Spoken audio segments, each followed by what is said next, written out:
I'm making a procedurally generated space botany game.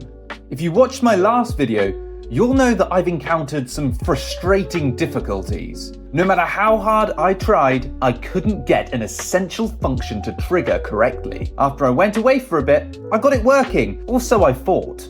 Still, even after spending a week on the same issue, I faced a litany of bugs and code that remained broken. Daily, I welled with tears, staring down the possibility that, actually, I might not have the required skills to finish this game.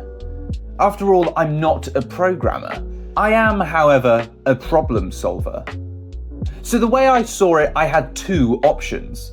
Do away with pesky JSON files which seemed to be causing the issue and switch to a purely variable-based system, or condense all the information into one master JSON. I tried the former, it didn't work. Well, it did kind of, but I ended up with self-referential variables that broke the game. So I gave the latter a go, and finally, it worked. Only the one thing I haven't mentioned is that I had to remove an entire scene and system from the game. In my last video, I showed you the ship's interior, and I discussed the issues with collisions as well as the issue of the plant analyzer failing to trigger. Well, I threw this scene in the bin.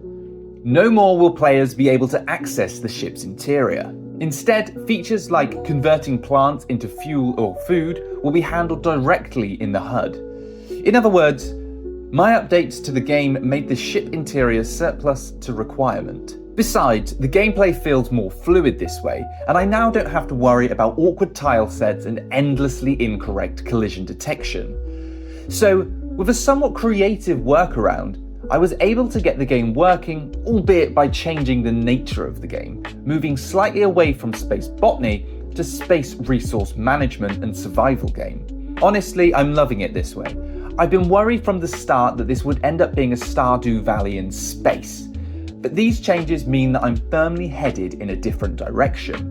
Now that the HUD and plant analysis systems were working, I was able to get the effects of oxygen and fuel plants in place. So I changed food to oxygen to fit the new system a little better. Players can increase their fuel and oxygen supplies by using collected plants. However, moving the ship depletes fuel and oxygen supply decreases over time.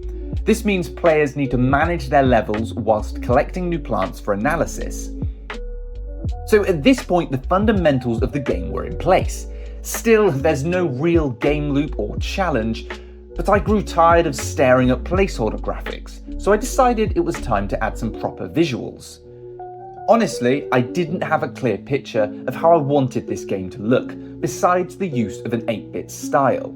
8-bit is a limited art style, which is great because it reduces the workload when creating graphics, but bad because it makes adding detail difficult. But after researching 8-bit design styles, I decided to add even more restrictions.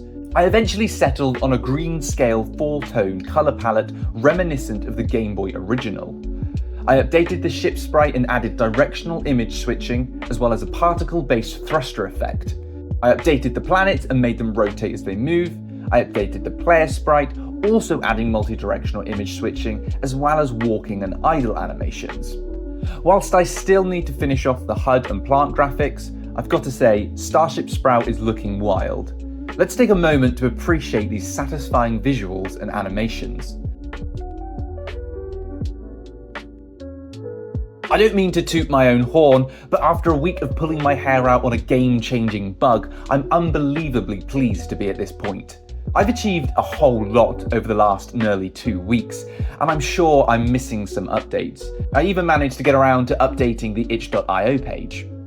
Nevertheless, my next move is to implement a ship computer where players can view objectives and see what they need to do to progress the Botany Hunter leaderboard. Progression will be centered around collecting and selling certain types of plants. So I also need to add an in-game currency system.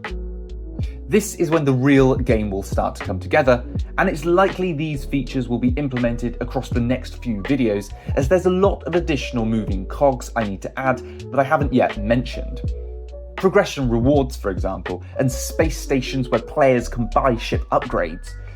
There's still a ways to go, but honestly, if all goes smoothly, which it definitely won't, I won't be too far from having a solid beta very soon. So if you'd like to keep up to date with Starship Sprout and get priority access to beta testing, go ahead and join my Discord with the link in the video description. Otherwise, make sure to subscribe to this channel. Thanks for watching.